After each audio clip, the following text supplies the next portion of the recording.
Bienvenue dans le module sur l'influence marketing. Alors l'influence marketing, c'est une discipline qui consiste à tisser des relations avec des influenceurs, grosso modo. C'est des créateurs de contenu, c'est des gens qui ont pour job de créer du contenu. Régulièrement, c'est pour plutôt des plateformes sociales.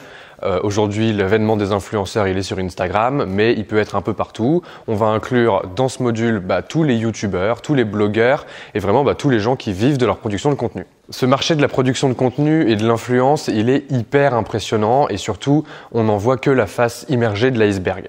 C'est un peu toujours la même histoire, il y a des marchés qui sont plus ou moins transparents. Celui-là, c'est un marché qui est assez opaque, donc je vais essayer de vous donner un petit peu des petits nuggets d'informations qui sont sur l'envers du décor. Mais en tout cas, il y a beaucoup de choses qu'on ne sait pas et il y a beaucoup de choses qu'on voit et vu qu'il y a une face frontale très visible, c'est très difficile de se faire une idée en amont et de se rendre compte de la puissance de ce canal d'acquisition. Alors avant toute chose, je voudrais juste faire un point sur le mot influenceur en lui-même. Ce mot-là, je ne sais pas de quand ça date exactement, mais ça remonte à quelques années où on a commencé à parler des blogueurs comme des influenceurs. Il y a eu un énorme mouvement de gens qui sont passés du blogging réel, donc à avoir un blog sur Internet, leur propre site web, à avoir des comptes Instagram assez influents et qui rassemblent des milliers, voire des dizaines de milliers, voire des centaines de milliers ou des millions d'abonnés, de gens qui suivent la vie de ces influenceurs et qui se sentent vraiment connectés avec eux. Le métier de l'influence, c'est exactement ça. Alors, on n'aime pas le mot influenceur. Moi, je suis pas un grand fan personnellement parce qu'il y a un truc de tu retires un peu le libre arbitre aux gens qui suivent ces gens-là parce qu'ils se font influencer. Alors, tu peux les appeler comme tu veux. Très honnêtement, je suis pas là pour faire de la théorie sociétale. Je suis juste là pour te dire que, effectivement, ces gens-là, ils ont quand même une certaine forme d'influence dans le fait qu'ils sont prescripteurs très forts.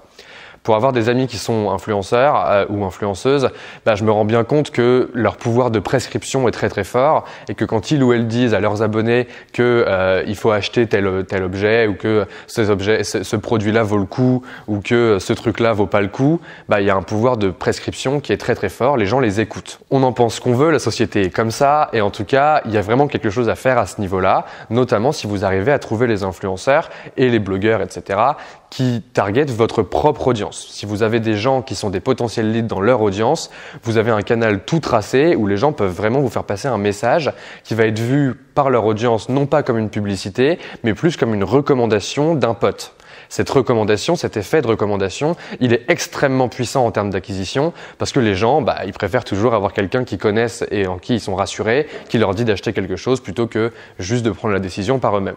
Donc juste pour fermer cette parenthèse sur l'influence en général, je vais vous demander de laisser tous vos préjugés de côté parce que c'est des gens qui bossent énormément. Alors on peut en penser ce qu'on veut encore une fois sur le fait que ça passe beaucoup de temps sur Instagram, ça passe beaucoup de temps à créer du contenu, etc. Mais c'est des gens qui sont fondamentalement passionnés par le contenu.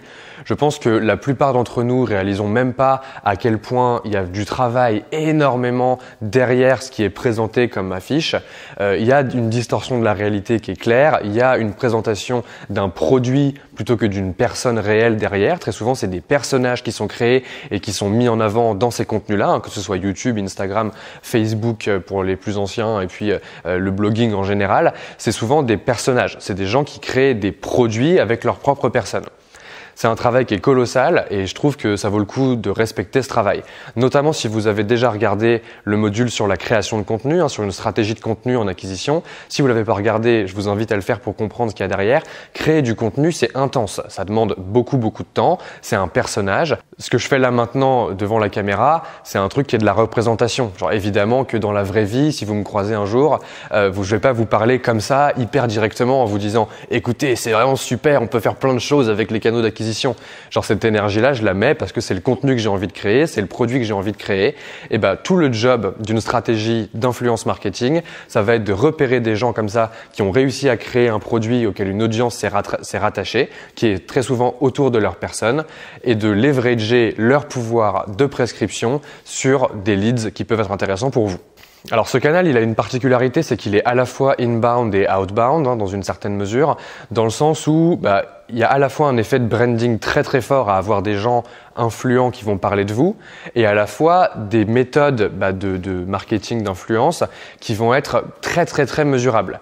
Vous pouvez avoir des campagnes d'un côté qui vont être des trucs juste de branding, de on parle de vous, c'est intéressant, et vous pouvez avoir de l'autre côté des campagnes payantes que vous allez pouvoir mettre en place avec ces influenceurs-là et mesurer leur performance de manière très précise pour voir exactement quel est votre retour sur investissement par rapport à ça. Dans les deux cas, il y a de la créativité dedans, il y a de la relation principalement avec ces influenceurs. La relation, c'est la clé de l'influence marketing.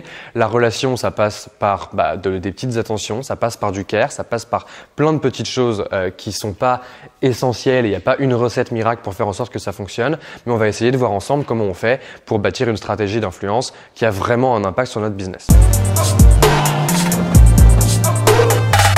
Alors, ce qui est intéressant dans ce canal, c'est que tu n'as pas besoin de grand chose pour commencer. Ça va être un travail de veille assez colossal, de repérer les différents influenceurs, de rentrer en contact avec eux, etc. Par contre, pour ce que tu vas mesurer, tu vas pouvoir mesurer pas mal de choses. Tu vas pouvoir mesurer évidemment l'impact inbound que ça a sur ta marque. Donc mesurer, je mesure mes propos, c'est pas non plus hyper simple de mesurer une campagne inbound. Par contre, tu vas pouvoir mesurer d'autres choses beaucoup plus précises, notamment les résultats de campagnes individuelles à travers Analytics et voir éventuellement les ventes qui ont été faites à travers ces différentes campagnes. Et donc, pour ça, je vous renvoie au module sur le fonctionnement d'un canal d'acquisition pour voir comment mettre en place les différents UTM et autres outils qu'il y a dans Google Analytics qui vont vous permettre de comprendre comment vraiment vos campagnes performent. Alors, la première étape pour mettre en place une stratégie d'influence marketing, ça va être de repérer les éditeurs de contenu qui sont pertinents pour ta marque. Comme je l'ai dit, tout l'enjeu, il est vraiment d'arriver à toucher des gens qui ont une relation privilégiée et de prescripteur avec une audience qui est intéressée potentiellement par les produits que tu proposes ou par les services que tu proposes. Tout ça, ça demande de faire de la recherche, ça demande une veille qui est constante. Ça peut être un truc que tu étales sur plusieurs journées ou un truc que tu fais avec intensité. Moi, je sais que c'est un job que j'ai fait beaucoup de fois dans ma vie pour différents projets. Et puis, je sais que des fois, j'avais des potes dans une chambre, on était 4 et puis on passait notre journée sur Instagram à remplir un tableau Excel gigantesque de tous les gens qu'on pouvait trouver sur Insta, mais aussi des youtubeurs, aussi des blogueurs, de vraiment tous les gens qu'on pouvait voir qui étaient des sortes de particuliers, pas des journalistes, mais qui en tout cas avaient un pouvoir de prescription fort, avaient un contenu qui nous parlait aussi. Parce que c'est une notion importante aussi, c'est de savoir si le contenu qui est produit reflète tes valeurs. Genre il y a plein de gens qui produisent du contenu sur Terre.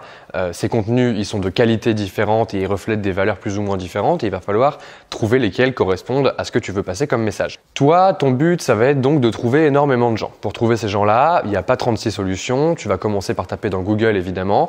Alors, qu'est-ce que tu tapes dans Google ? Tu tapes les mots-clés qui sont liés à ton produit ou à ton service. Tout de suite, tu vas tomber sur des gens qui vont avoir écrit des sujets. Il va falloir faire preuve d'un minimum de créativité pour trouver des mots-clés qui sont pertinents, qui sont connexes, qui sont pas forcément directement juste les mots-clés du produit que tu proposes, mais les sujets qui peuvent y être associés, ce que les gens en gros chercheraient. Si tu te mets dans la peau d'un de tes potentiels acheteurs, d'un de tes potentiels clients, tu vas te demander, ok, qu'est-ce qu'ils vont taper ? C'est un peu le même job qu'en SEO, mais ça va te permettre non pas de regarder qui sont tes concurrents par rapport à ça, mais de regarder quels sont les gens qui sont bien placés.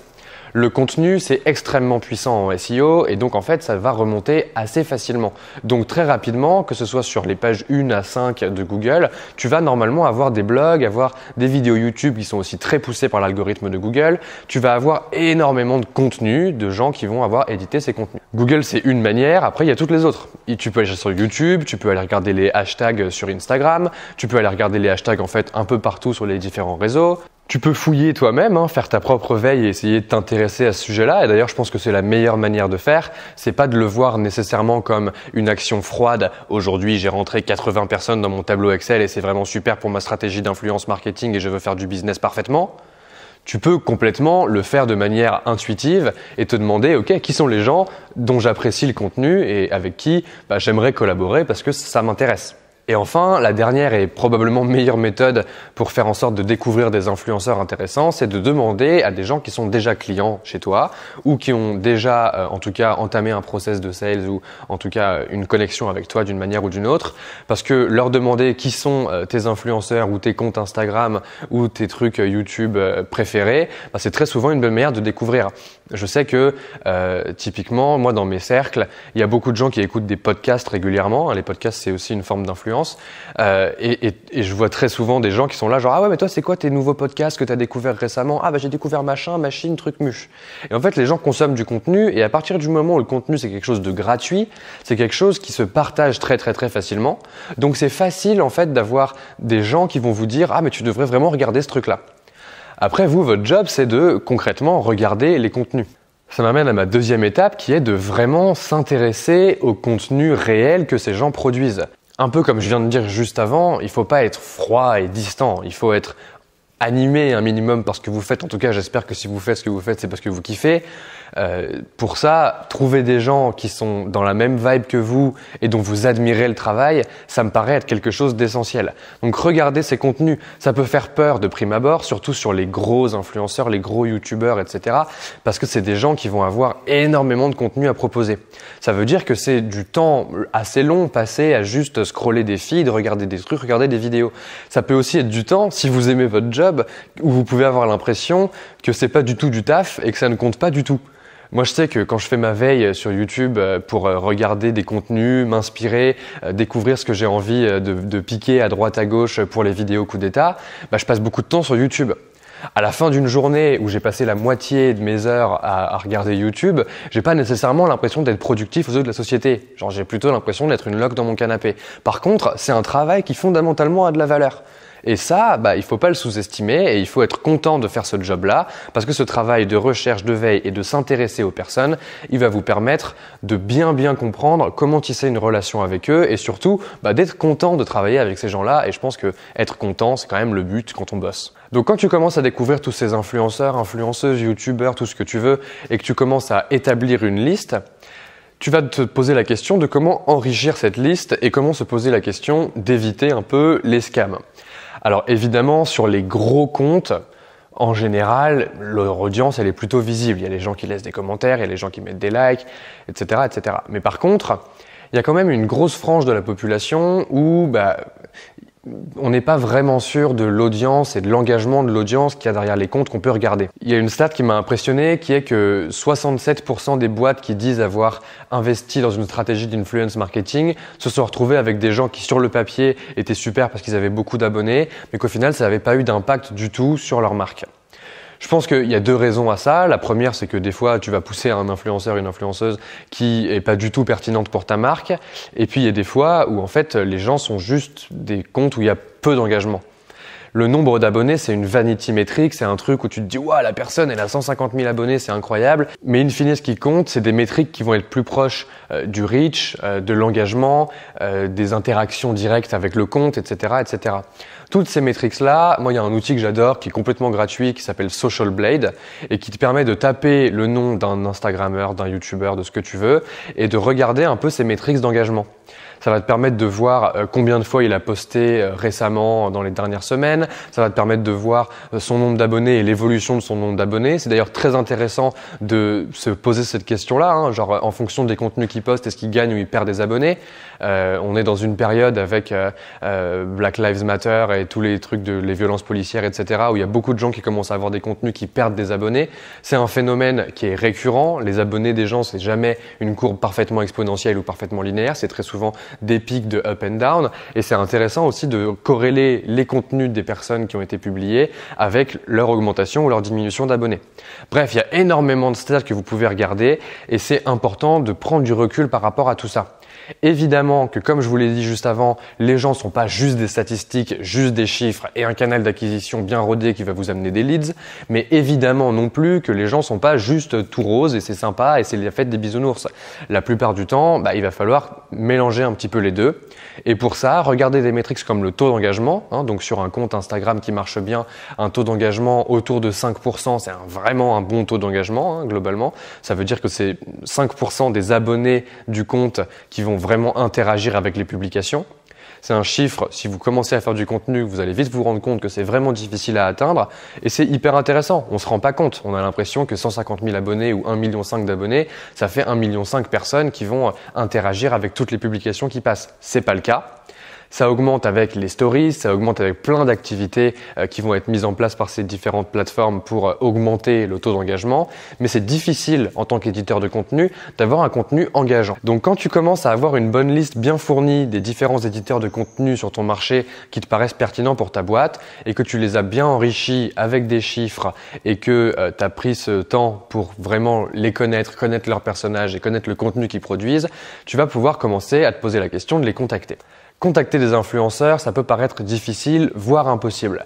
Parce que ils ont beaucoup de gens qui leur écrivent, ils se noient, tu vas te noyer dans la masse de DM qu'ils vont recevoir. Ça peut être très vite insurmontable. En réalité, la plupart de ces gens passent vraiment du temps à lire les différents messages qu'ils reçoivent. Ça fait partie de leur job, ça fait partie de leur taux d'engagement. En général, s'ils créent du contenu, ils créent aussi une communauté en même temps. Et la seule manière de créer une communauté, si tu regardes le module sur créer une communauté, c'est de parler avec les gens individuellement. Et donc, ils font ça assez régulièrement. D'autant plus que des propositions comme celles que vous allez envoyer, ils en reçoivent assez régulièrement. Et donc, c'est aussi un des moteurs de leur business. Évidemment que les influenceurs, ils ont besoin de se faire de l'argent, ils ont besoin de gagner de l'argent. C'est un peu tabou dans ces milieux-là en général, personne ne veut en parler. Mais ça a beau être tabou, on a beau ne pas en parler du tout, c'est toujours un sujet. Les gens ont besoin de gagner leur vie et plus si affinité. Et donc vous, si vous venez avec une bonne proposition pour leur proposer de gagner de l'argent en échange d'un service rendu, ça peut très bien marcher. Alors, la première manière pour les aborder, c'est de leur envoyer directement un message à travers la plateforme qu'ils utilisent. Que ce soit YouTube, Instagram, Facebook, Medium, des blogs, etc. Vous pouvez directement les contacter et leur proposer quelque chose. Vous pouvez aussi le faire par email. Par exemple, sur Instagram, s'ils ont un compte business, en général, vous avez un bouton pour leur envoyer un email directement. Si c'est pas le cas, vous allez peut-être trouver sur leur site web ou sur un truc qu'ils ont en ligne, un formulaire de contact ou en tout cas une adresse email que vous pouvez utiliser. Bref, il y a toujours moyen de décoder un email quelque part pour envoyer tout bonnement et simplement un call d'email directement. La troisième méthode, c'est probablement la plus efficace et celle qui rentre le mieux dans leur workflow, c'est que la plupart de ces gens ont des agents.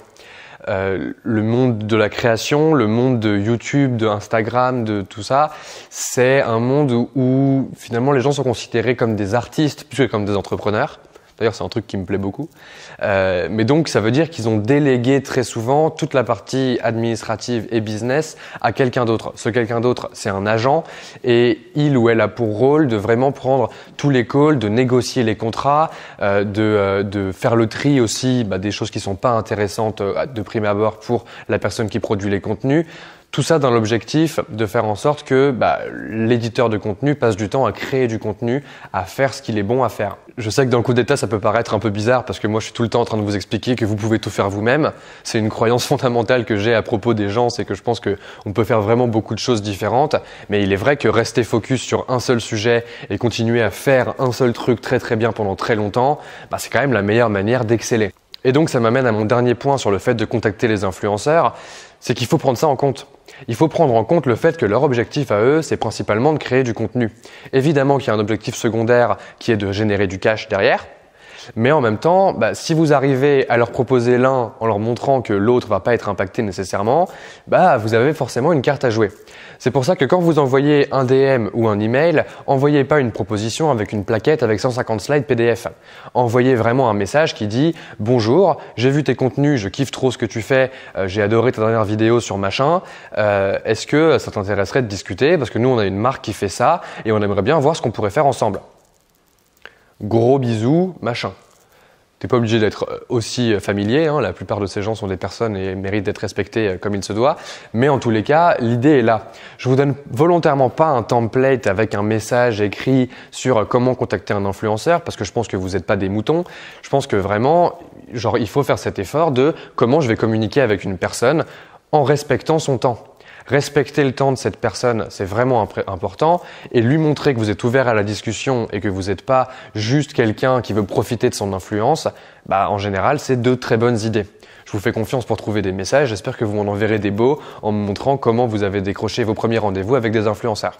Bon, normalement, à ce stade-là, vous êtes en conversation avec différents éditeurs de contenu ou avec leurs agents pour commencer à voir ce que vous pouvez mettre en place. Là, on va se poser vraiment la question de faire une proposition. Faire une proposition de campagne d'influence pour un influenceur, un éditeur de contenu, ça implique toujours 3 choses. Ça implique un format, un call to action et un prix. Sur le format, vous avez énormément de possibilités. Déjà parce que on parle dans cette vidéo d'un canal d'acquisition qui regroupe énormément de canaux de distribution dont je parle depuis tout à l'heure, mais aussi parce que sur le format en lui-même, il faut laisser la liberté à l'éditeur de contenu de créer le contenu lui-même. Moi, je sais que j'avais des amis influenceurs qui me montraient des mails de marques qui avaient un gros budget, qui leur proposaient quelque chose de très intéressant financièrement parlant, mais qui voulaient avoir absolument le contrôle sur toute la campagne, le wording, la qualité de la photo, etc. Il faut pas être débile. Genre les gens, c'est des créateurs de contenu et en général, s'ils en sont là où ils en sont, qu'ils soient petits influenceurs avec 10 000 abonnés ou qu'ils soient des gros influenceurs à 1,5 million, en général, c'est qu'ils savent un minimum ce qu'ils font. C'est qu'ils savent parler à leur audience, c'est qu'ils sont connectés avec eux et donc c'est les personnes qui sont les mieux placées pour discuter avec les gens que vous voulez toucher. Ça veut dire que dans votre proposition, il va falloir essayer plus de vous mettre d'accord sur un contenu qui va être pertinent que d'essayer d'imposer un format. Alors évidemment, après, ça va refléter le prix, ça va refléter la création. Mais ce pourquoi vous payez dans une campagne d'influence auprès de quelqu'un comme ça, c'est pas uniquement son audience. Parce que sinon, vous iriez payer des pubs Facebook et vous allez voir le module sur Social Ads et puis vous faites ça. Là, ce pourquoi vous payez, c'est aussi la créativité de la personne qui est à l'autre bout du fil. La deuxième chose, c'est le CTA. Alors le CTA, le call to action, c'est faire en sorte d'incentiver correctement le blogueur, l'influenceur, etc. à ce que ses clients aient envie d'acheter. Pour ça, très souvent, les marques donnent des codes promo. Le code promo, c'est hyper puissant parce que ça vous permet à la fois de pousser les gens à l'action avec un code promo qui est restreint en termes de temps et ça vous permet aussi de bien mesurer combien de commandes viennent de ces codes promo, qui sont les leads qui viennent de ces codes promo en fonction de les différentes campagnes que vous allez mener. Ce call to action, il doit être défini en avance, il doit être très clair et très souvent, c'est un point de négociation avec les influenceurs avec qui vous allez parler. La plupart du temps, ces gens-là, si vous avez une veille sur les différents éditeurs de contenu du marché, eux, ils ont une veille qui est meilleure que la vôtre. Et ne vous leurrez pas en vous disant que si vous proposez un code promo de 20% à une personne et que vous proposez un code promo de 50% à la personne suivante, ils vont pas le voir. La plupart du temps, ça se voit. Donc, ce qui est important, c'est d'avoir une stratégie transparente, de bien discuter avec les gens et de leur poser des questions pour trouver le meilleur deal possible qui vous convient. Toujours sans leur faire perdre du temps. Donc c'est vraiment une relation qui est un peu tendue parce que c'est des gens qui n'ont pas beaucoup de temps, etc. Où il y a besoin d'avoir une vraie admiration, il y a besoin de faire quelque chose d'intéressant et de tomber d'accord sur un deal qui marche pour les deux personnes. Et ça, c'est trouver un deal win-win. Et évidemment, dans cette équation-là, il y a une notion de prix. Alors le prix, ça peut varier énormément. J'ai essayé quand j'ai écrit cette vidéo de vraiment vous donner une fourchette des prix, puis je me suis rendu compte que c'était pas juste une fourchette, ni même une fourche, que c'était vraiment un tractopelle. Et en fait, c'est un peu compliqué de vous donner ça, parce que ça varie du gratuit, dans des situations où par exemple vous allez taper exactement dans la ligne édito de l'influenceur ou du créateur de contenu et où du coup il va avoir envie de vous partager naturellement. C'est ce qui s'est passé avec Vibe. Dans ce module, il y a un retour d'expérience de Vibe et de comment ils ont fait leur première stratégie d'influence entre guillemets. Et en fait, ça se résume très simplement à avoir envoyé un message à une de leurs influenceuses préférées en lui disant « Écoute, nous, on veut créer la néobanque des jeunes et on veut faire en sorte de faire une banque qui comprend réellement notre génération Z plutôt que d'avoir des banques empiriques qui se foutent de notre gueule et qui font du marketing pour jeunes. » Et puis l'influenceuse, elle a dit franchement, je trouve que c'est une mission qui cartonne, je vais vous partager mes premières stories. Et ça s'est déroulé et puis elles ont eu de plus en plus d'influenceuses, d'influenceurs qui ont parlé de Vibe et ça a contribué énormément à leur croissance sur Instagram et à leur croissance en termes d'acquisition jusqu'à 700 000 leads où ils en sont aujourd'hui. Donc ça, c'est dans le cas du gratuit et puis après, tu peux aller dans le cadre du payant. Alors en général, ces influenceurs-là, ils savent un minimum ce qu'ils vous vendent. Un influenceur ou une influenceuse qui a 150 000 abonnés avec 5% d'engagement, il va vous proposer en général un prix qui est aux alentours de 1 000 € la story.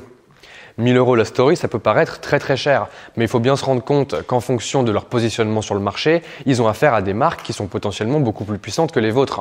Quand tu vends de la stratégie d'influence à des grands groupes comme des groupes hôteliers ou des groupes de cosmétiques gigantesques, etc., ils ont en général de la force de frappe et ils peuvent se permettre de mettre des gros tickets parce qu'ils savent que ça va rapporter derrière à la fois en termes de vente sur la campagne en elle-même, mais surtout en termes de branding qui est leur principal objectif. Les grandes marques, faut pas oublier qu'elles font principalement mumuse avec de l'inbound et qu'elles sont là à faire des campagnes d'affichage dans le métro. Je vous renvoie sur le module sur les offline ads, mais en tout cas voilà, vous n'êtes pas forcément en compétition avec les mêmes personnes. Après, en fonction du segment de marché que vous allez targeter, vous allez vous retrouver avec des influenceurs et des influenceuses qui ont des relations avec des marques plus ou moins prestigieuses et avec des forces de frappe financières plus ou moins importantes. Donc là, je vous ai dit, ça peut aller du gratuit, ça peut aller jusqu'à 1000 € la story, ça peut être 5000 € un post. Ça va vraiment dépendre et la plupart du temps, la vraie clé, c'est de demander avec honnêteté combien ils demandent. Et puis ensuite de négocier parce qu'évidemment, tout est ouvert à la négociation et il y a une énorme part d'affect. Ces gens-là ont pour objectif de créer du contenu pertinent pour leurs abonnés. Et si tu leur amènes du contenu pertinent pour leurs abonnés, ils vont être très contents de créer pour toi et de se faire payer pour. Et puis en même temps, eux, tu leur enlèves une charge de travail qui est la charge mentale de réfléchir tout le temps à mais qu'est-ce que je vais poster demain? Parce que, comme on en parle dans le module sur la création de contenu, c'est vraiment un travail constant de produire et de maintenir un niveau d'énergie suffisamment élevé pour que votre audience reste engagée. Donc si en plus vous pouvez faire d'une pierre deux coups et faire en sorte que cette personne gagne du temps et gagne de l'argent, en général, vous allez pouvoir y trouver un intérêt aussi. Tout ça, je pense que vous comprenez que c'est difficile pour moi dans cette vidéo de vous expliquer quelles tranches de prix vont être pertinentes pour vous ou pas pertinentes. C'est compliqué parce que c'est une relation qui est profondément humaine et c'est une relation qui est profondément unique que vous allez bâtir avec chacun et chacune de ces influenceuses. Et votre objectif, ça va vraiment être de trouver le point de concordance où ça va être intéressant pour eux comme pour vous de bosser ensemble. Et en fait, finalement, c'est un process de sales. Le truc, c'est que voilà, c'est une relation de sales qui est humaine, qui demande de prendre du temps et d'investir du temps dans cette relation. Et comme je le dis dans tous les modules qui ont un aspect relationnel, qui sont connexes aux sales dans cette formation, il va falloir multiplier les points de contact. Parce que la plupart du temps, vous allez avoir des pertes qui sont quand même assez significatives entre les différentes étapes de votre funnel. Entre le moment où vous allez repérer la personne, le moment où vous l'avez contactée, le moment où elle vous a répondu, puis le moment où vous avez trouvé un deal, vous allez avoir d'énormes pertes. Et donc le seul moyen de contrebalancer ces pertes et de faire en sorte que dans votre business vous ayez une stratégie d'influence qui fonctionne, c'est d'avoir plus de monde à l'entrée du funnel. Il n'y a pas de secret. Et donc comme je le dis dans tous les modules qui incluent des relations et en tout cas une discipline qui est un peu connexe aux sales et qui inclut de parler à des humains, en fait vous allez forcément avoir des pertes dans ces relations et il faut arriver à contrebalancer ces pertes. Si vous voulez avoir une stratégie d'influence marketing qui fonctionne, ça va être comme en sales, vous allez avoir une sorte de funnel. Et donc entre le moment où vous allez repérer tous les influenceurs qui vous plaisent, puis que vous allez les contacter, puis que vous allez vous mettre d'accord sur un truc à mettre en place ensemble, puis que vous allez closer un deal, dans toute cette étape, dans toutes ces étapes-là, vous allez avoir énormément de pertes. Et ces pertes-là, il faut arriver à les prendre en compte et le seul moyen de les contrebalancer, c'est de faire en sorte de faire rentrer plus de monde à l'entrée du pipe pour partir du principe que vous en aurez beaucoup moins à la fin. Et enfin, dernière étape de la mise en place d'une expérimentation d'influence marketing, c'est de mettre en place concrètement la campagne et de commencer à observer comment elle fonctionne. Mettre en place cette campagne, ça implique un boulot créatif que vous devez déléguer en grande partie à la personne qui va être votre éditeur de contenu pour cette campagne. Comme je le disais juste avant, soyez pas cette marque pushy qui impose son set de créativité à l'influenceur, à l'éditeur de contenu. Ça ne marchera pas. De toute façon, ça ne marchera pas ni dans votre relation avec la personne, ni dans votre relation avec l'audience que vous voulez toucher à la fin, parce que cette audience, elle veut voir le contenu de la personne, pas le vôtre. Quand vous mettez en place une campagne comme celle-là, c'est très important de mesurer. La plupart du temps, ce que vous allez utiliser, c'est très simple. C'est juste un petit lien avec des UTM. Vous allez l'envoyer à la personne. Vous pouvez le faire de manière raccourcie et vous allez dire, dès que tu parles de nous, tu mets ce lien-là en disant qu'il y a un call to action qui est par exemple 20% de réduction avec le code promo, machin. Et en fait, tout ça va vous permettre de traquer. Les influenceurs, les éditeurs de contenu en général sont très habitués à utiliser ce genre de lien. Et donc là, avec tout ce que je viens de dire, normalement, vous avez suffisamment les armes pour vous lancer dans votre première stratégie d'influence marketing. Alors, comment tester tout ça ? Normalement, là, je vous ai vraiment donné toutes les clés qui sont nécessaires à mettre en place votre première campagne d'influence marketing. Le truc, c'est qu'il faut bien prendre conscience, comme je le dis depuis tout à l'heure, que c'est un process de relation, un process de sales et que donc ça prend du temps. Ça prend du temps, pas forcément de mettre en place la campagne en elle-même, mais de vraiment tisser ces relations et faire en sorte d'avoir juste la confiance nécessaire pour un partenariat qui fonctionne. Donc, tout ça est très important, mais je voudrais juste revenir sur un truc sur lequel j'ai envie d'être très très clair. Le canal d'influence marketing, il est principalement payant. J'ai peut-être été un petit peu flou au niveau des prix parce que c'est très difficile encore une fois de vous en donner des clairs. Mais en fait, payez pour ce genre de truc. Payez pour ce genre de truc parce que les éditeurs de contenu, la plupart du temps, on les prend pour des pigeons. Et en fait, ça va marcher peut-être sur des influenceurs jeunes. Il y a beaucoup d'influenceurs aujourd'hui, surtout en génération Z, qui ont énormément d'abonnés, mais qui sont encore très jeunes. On parle de la tranche 12-18 ans. Et vous sentez bien quand je dis ça qu'il y a un truc qui va pas en fait. Il y a un truc qui va pas, genre le seul moyen, si le seul moyen de pas payer pour votre campagne, c'est d'aller voir des gens qui sont un peu vulnérables, c'est probablement que c'est pas une très bonne idée. Et après, ces gens-là qu'on prend pour des pigeons régulièrement depuis des années, quand ils commencent à vieillir, en fait, on se fout plus de leur gueule aussi facilement. Et donc du coup, il faut les payer. Genre il y a un travail qui est fait, il y a le rassemblement d'une audience. Si vous payez pour des Facebook Ads, parce que Facebook a réussi à rassembler une audience gigantesque qui vous permet de la toucher assez facilement, il va falloir que vous payiez aussi pour des gens qui ont fait un travail similaire, peut-être à plus petite échelle, peut-être à plus petite échelle, mais qui en tout cas l'auront fait.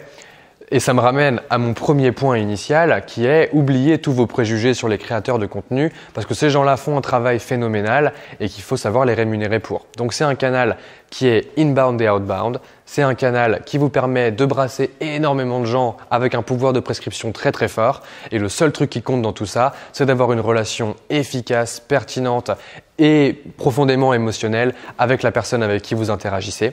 Parce que si vous avez ça, normalement, vous pouvez mettre en place des campagnes qui sont au jour 1 rentables et qui peuvent vraiment faire décoller de votre business en termes de branding et même en termes d'acquisition pure.